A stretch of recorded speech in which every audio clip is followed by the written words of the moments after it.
존경하고 사랑하는 우리 구독자 여러분 반갑습니다. 여러분의 천만 라디오 천혜자입니다. 또 이제 아침이 밝아왔습니다. 이제 새벽정이 또 울리고 있어요. 요즘은 닭 소리가 안 나네. 닭을 키우는 사람이 없어서 그런지 닭 소리도 없고 뭐 개 소리도 안 들리고 그렇습니다. 저 어릴 적에는 진짜 닭이 막 울고 막 개소리 짖고 난리였는데 개들이 짖어가지고 시끄러워가지고 일어나고 있는데 요즘은 없어요. 오토바이 소리 있잖아요. 오토바이. 오토바이 소리를 깨는 아주 황당한 우리는 또 이런 현실에 또 직면하고 있습니다. 그립네요. 예전에 뭐 그 참새 소리, 뭐 비둘기까지는 없어도 까치 소리 그랬었는데 이제는 뭐 짐승들 다 어디로 갔는지 보이지도 않고 그냥 삭막해지는 것 같습니다. 하여튼 일요일인데 지금 뭐 주무시고 있을 거예요. 이불 속에서 나오지도 않고 날씨 춥다고 지금 뒹굴뒹굴 하는 분도 있을 겁니다. 그냥 스피커 폰으로 틀어놓고 그냥 들으시면 돼요. 나이 드신 분일수록 우리가 또 항상 존경하고 우리가 이렇게 뭔가 좀 우러러보는 그런 시야가 있지 않습니까? 그렇게 그런 자세로서 우리가 또 상대를 또 높여주죠. 음? 특히 연세 있는 분들 그러니까 나이 먹을수록 고개를 숙이고 더 잘해야 돼.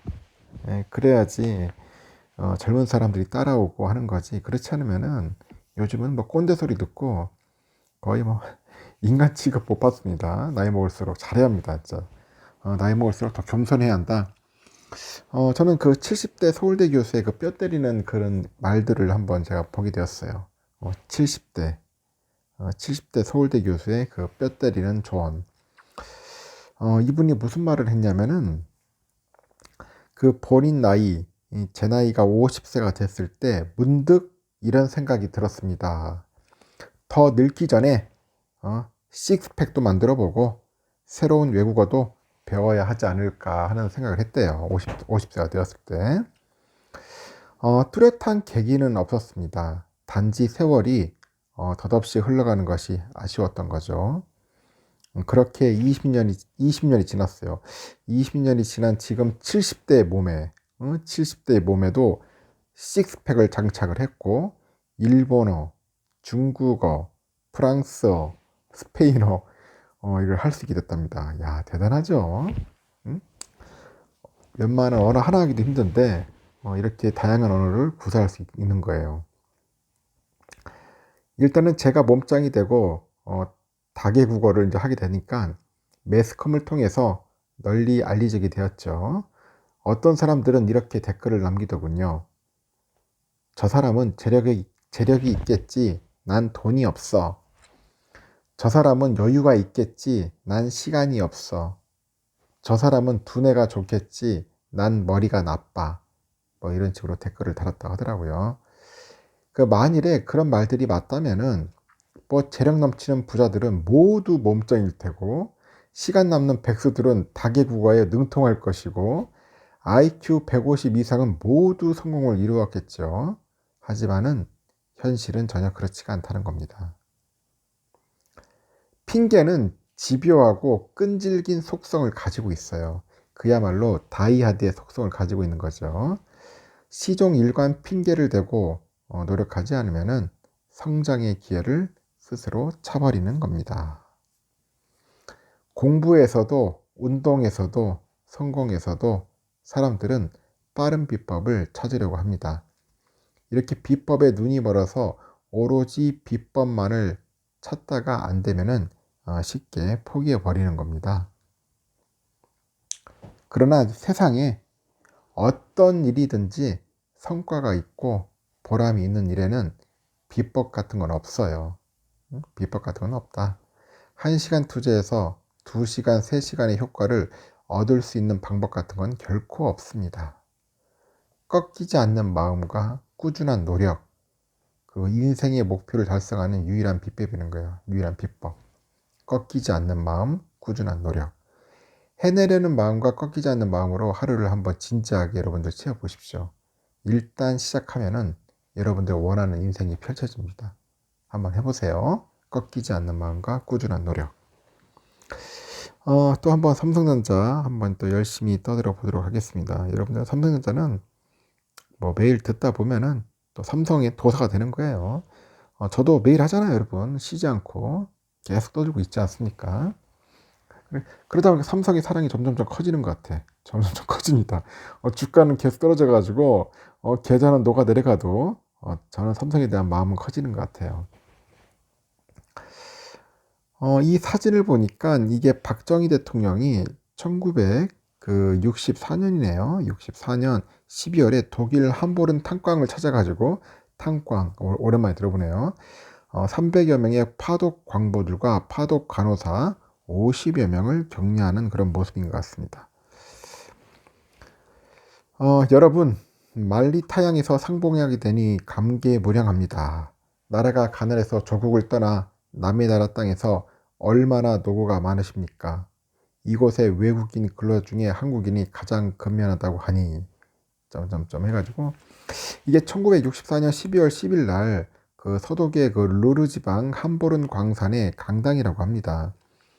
이때 300여 명의 파독 광부와 그 간호사 앞에 선 그 박정희 대통령은 연설문을 읽을 수 없었다고 하네요.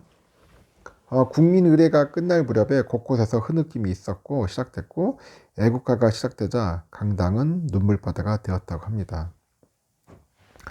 박정희 대통령 역시 눈물을 참지 못했다고 하는데 가까스로 감정을 추스른 박 대통령은 즉석 연설을 시작을 합니다.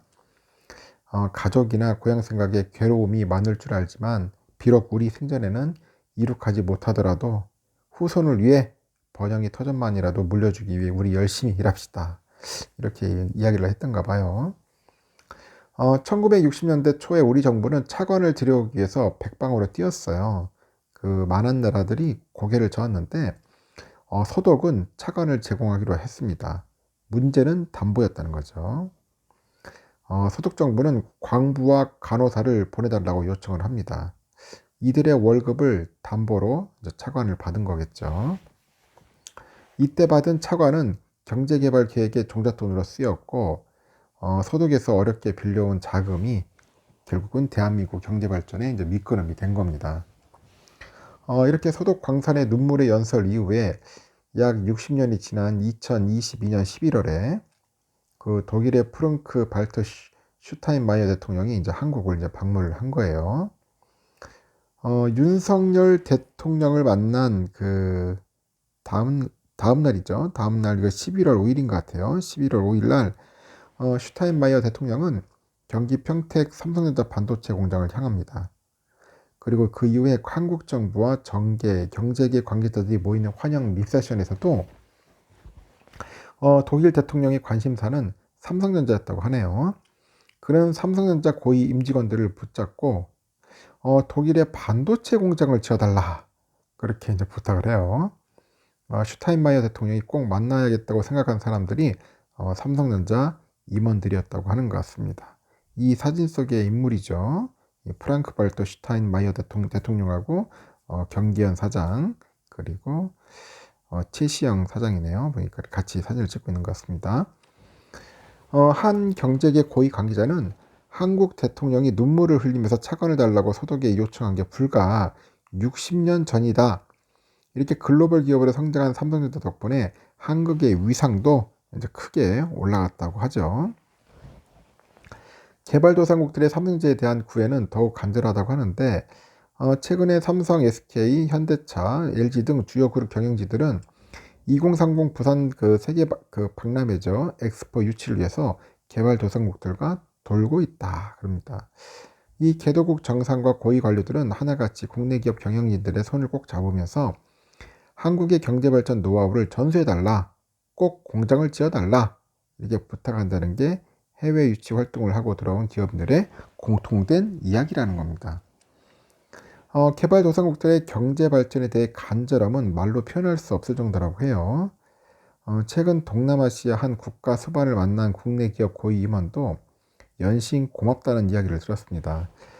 글로벌 사회공헌 그 활동 차원에서 시행 중인 그 현지 대학생 대상 IT 교육 활동에 대한 감사함의 표현인데 우리 국민들이 대한민국에서 일할 수 있도록 외국인 근로자 쿼터를 늘려달라는 것도 단골 요청 사항이라고 합니다. 인권 수준이 높고 임금이 중동 국가보다 많은 한국 기업들은 현지 젊은이들이 취업하고 싶은 꿈의 직장이라고 해요. 이 동유럽 국가들도 비슷하다 그럽니다. 지난해 서유럽을 찾은 한 국내 대기업 고위 임원 A씨가 한 동유럽 국가 총리로부터 꼭 만나고 싶다 그런 전가를 받았어요. 저녁에 해당 국가 대사관으로 초청된 그 A씨는 국빈 대접을 받았다고 합니다. 국빈.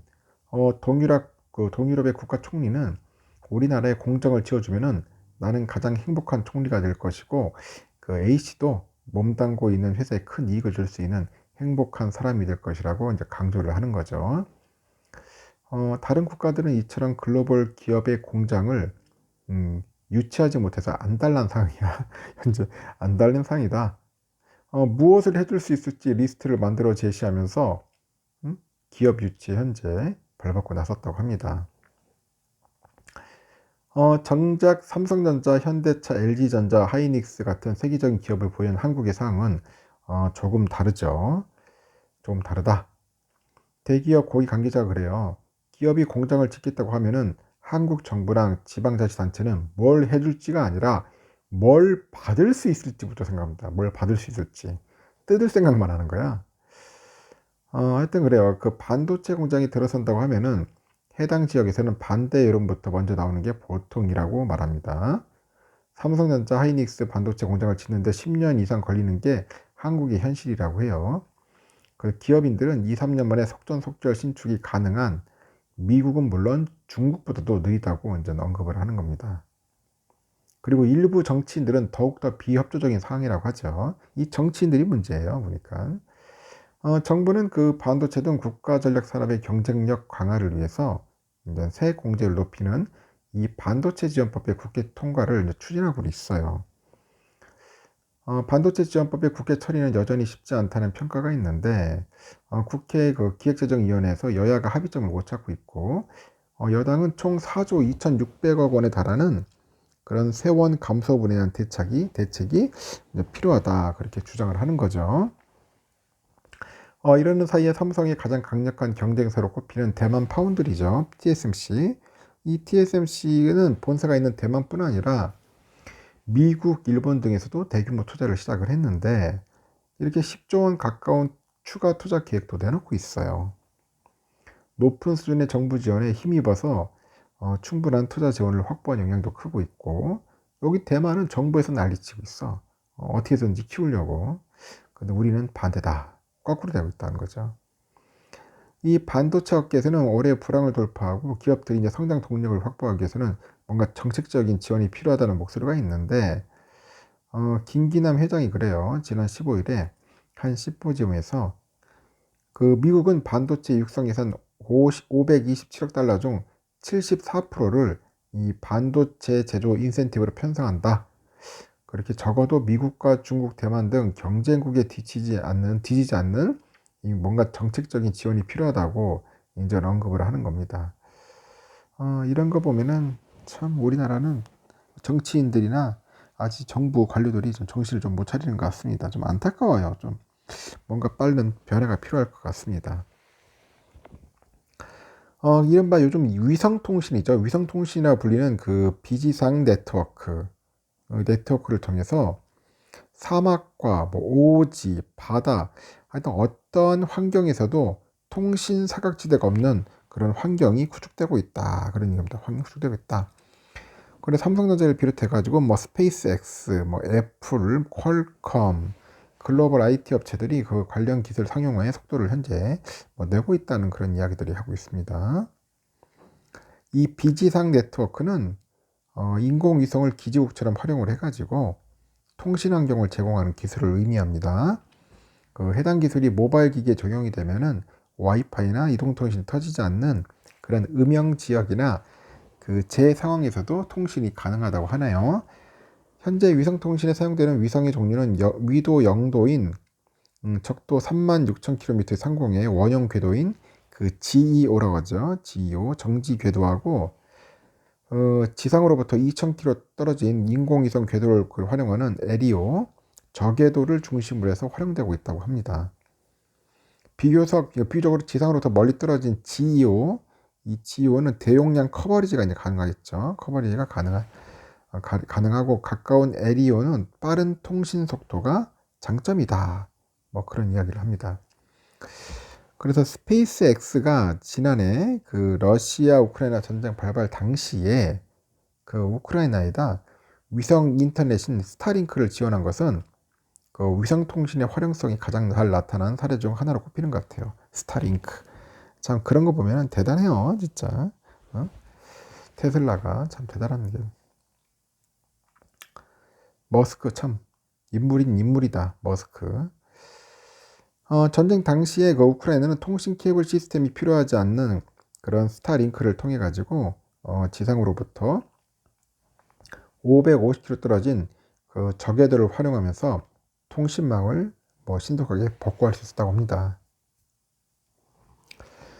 이미 위성통신은 소비자가 체감할 수 있는 서비스로 다가오고 있는데 애플은 지난해부터 위성기업 글로벌 그 스타하고 손을 잡았어요.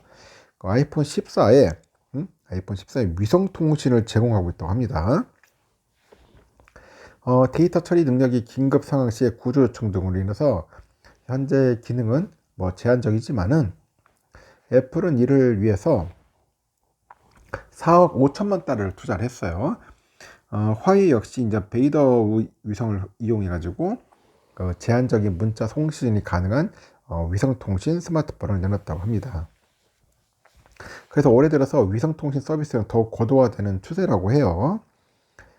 미국의 반도체 회사 퀄컴이 올 초에 스마트폰을 위한 그 위성 양방향 메시지 송수신 솔루션 스냅드래곤 세틀라이트를 공개를 합니다. 이렇게 위성통신 사업자 이리듐을 통해 가지고 스마트폰 제조사랑 통신 서비스 사업자가 양방향 메시지 그런 송수신 서비스를 제공하도록 지원을 하는데 스페이스X는 최근에 월 200달러짜리 글로벌 위성 인터넷 서비스를 출시를 했어요. 지구 궤도에 떠 있는 그 스타링크의 소형 위성 인터넷망에 적용된 그 레이저 데이터 전송 기술을 활용하는 서비스인데 가격을 대폭 낮춘 게 특징이다. 뭐 그런 이야기를 하고 있는 것 같습니다. 가격을 많이 낮춘 것 같습니다. 이렇게 통신과 모바일 사업을 함께 운영 중인 삼성전자 역시 비지상 네트워크 기술 확보에 이제 적극적이에요. 최근에 그 위성통신에 활용되는 핵심 모델 기술인 비지상 네트워크 그 표준 기술을 확보했다고 발표를 했습니다. 5세대죠. 그 5G 통신을 기반으로 해가지고 저궤도 인공위성의 위치를 정확하게 이제 그 예측을 하는 거야. 예측을 하고 그 주파수류죠. 도플러 효과. 이 도플러 효과를 최소화한 그 도플러 천위 보상 DSC 그런 기술이라고 합니다.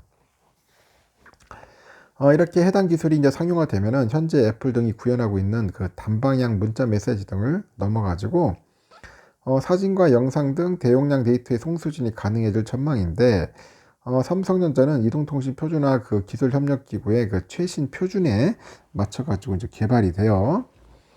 엑시노스 모뎀 5300에 적용을 해가지고 검증을 완료를 했는데 그 이 회사는 좁은 대역폭의 사물 인터넷 기반의 위성통신 표준 기술도 개발을 해가지고 차세대 이 엑시노스 모뎀에 적용될 계획이라고 합니다.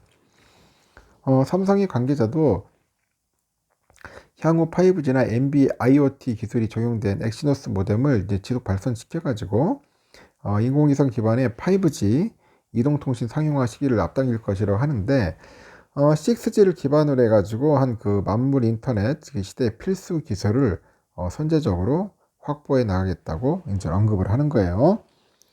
업계는 그 비지상 네트워크 기술의 그 미래 성장성에 주목을 하고 있는데 현재 SOS 문자 메시지 수발신 그 수준을 넘어가지고 나중에는 미래 모빌리티 산업의 그런 핵심 통신망으로 활용될 수 있다고 하는 것 같아요. 지상 네트워크가 닿지 않는 그 무인항공이나 플라잉카나 하여튼 그 도심항공 모빌리티 등에 폭넓게 활용될 것이라는 그런 전망도 있고요. 업계에 따르니까 상업위성 활용 시장의 규모가 20년에는 280조 원에서 40년에는 540조 원으로 성장할 거다. 그런 말들이 있습니다. 좀 대단한 것 같아요. 통신위성, 5G. 이제 앞으로 이제 모바일 사업도 이제 제가 볼 때 인공위성으로 이제 인공위성을 통해서 전화를 할 수 있는 그런 시대가 빨리 올 것 같습니다. 그러면은 음영직은 거의 없어질 것 같아. 인공위성에서 하기 때문에. 하여튼 참 기술이 엄청나게 급변하게 발전하는 것 같습니다. 삼성전자 대단한 기업이야. 하여튼 뭐 테슬라도 마찬가지고 훌륭한 기업들이 참 많네요. 일단은 여기까지 하겠습니다, 여러분. 여기까지 하고 또 일요일 아침인데 다들 피곤할 거예요. 편히 주무시고 다음 시간에 또 뵙도록 하겠습니다. 여러분 진심으로 감사합니다. 좋은 하루 보내십시오.